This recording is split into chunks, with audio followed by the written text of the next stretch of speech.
महर्षि जमदग्नि और उनकी पत्नी माता रेणुका तपस्वी जीवन व्यतीत करते थे। उनका आश्रम एक घने वन में स्थित था, जहां वे अपने 4 पुत्रों के साथ रहते थे।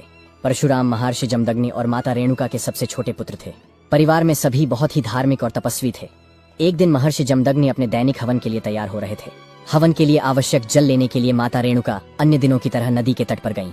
यह एक नियमित कार्य था जिसे वह पूर्ण श्रद्धा और समर्पण के साथ करती थी।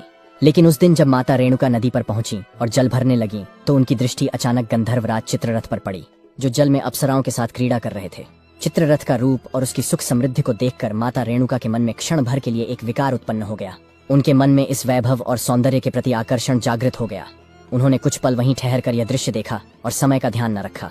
जल्द ही उन्हें अपने कर्तव्य की याद आई कि महर्षि जमदग्नि हवन के लिए प्रतीक्षा कर रहे होंगे। घबराते हुए माता रेणुका ने जल भरकर शीघ्रता से घर की ओर प्रस्थान किया। लेकिन उनके मन में जो विकार उत्पन्न हुआ था वह महर्षि जमदग्नि की दिव्य दृष्टि से छिपा न रह सका। जब माता रेणुका आश्रम पहुंची तो महर्षि जमदग्नि को इस बात का आभास हो चुका था कि उनके मन में अशुद्ध विचार उत्पन्न हुए थे। महर्षि जमदग्नि अत्यंत क्रोधित थे। उनका तप और साधना अत्यंत कठोर थी और उन्हें किसी भी प्रकार की मानसिक अशुद्धि असहनीय थी। जब माता रेणुका उनके पास जल लेकर आईं तो महर्षि जमदग्नि ने अपने पुत्रों को बुलाया। उनके 4 पुत्र रुक्मवान, सुषेणु, वसु और विश्वावसु आश्रम के आसपास ही थे और शीघ्र ही उनके पास आ गए। महर्षि जमदग्नि ने उन्हें आदेश दिया, तुम में से कोई अपनी माता का वध करो, क्योंकि उन्होंने अपने मन को अशुद्ध किया है। यह सुनकर चारों पुत्र हतप्रभ रह गए। उन्हें अपनी माता के प्रति असीम प्रेम था और उन्होंने पिता के इस कठोर आदेश को मानने से इनकार कर दिया। सभी ने यह कहकर मना कर दिया कि वे अपनी माता का वध नहीं कर सकते। महर्षि जमदग्नि का क्रोध और बढ़ गया। उन्होंने अपने चारों पुत्रों को श्राप दिया, तुम्हारी बुद्धि और विचार शक्ति समाप्त हो जाए, तुम अब मूढ़ बनकर जीवन व्यतीत करोगे।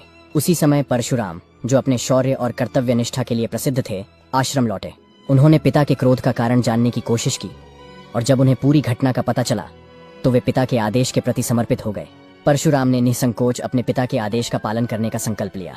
लेकिन परशुराम अपने पिता का आदेश मानने से पहले एक याचना करने को तैयार थे। उन्होंने महर्षि जमदग्नि से कहा, पिताजी, मैं आपकी आज्ञा का पालन करूंगा, लेकिन मुझे आपसे 3 वरदान चाहिए। महर्षि जमदग्नि ने क्रोध में कहा, मांगो जो तुम मांगना चाहते हो, मैं तुम्हें 3 वरदान दूंगा।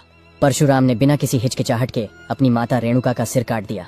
जब वध पूरा हो गया तो महर्षि जमदग्नि ने अपने पुत्र से कहा, अब तुम अपने 3 वरदान मांगो। परशुराम ने अपना पहला वरदान मांगा, मुझे वरदान दें कि मेरी माता पुनः जीवित हो जाए और उनका पवित्र हृदय फिर से पहले जैसा हो जाए।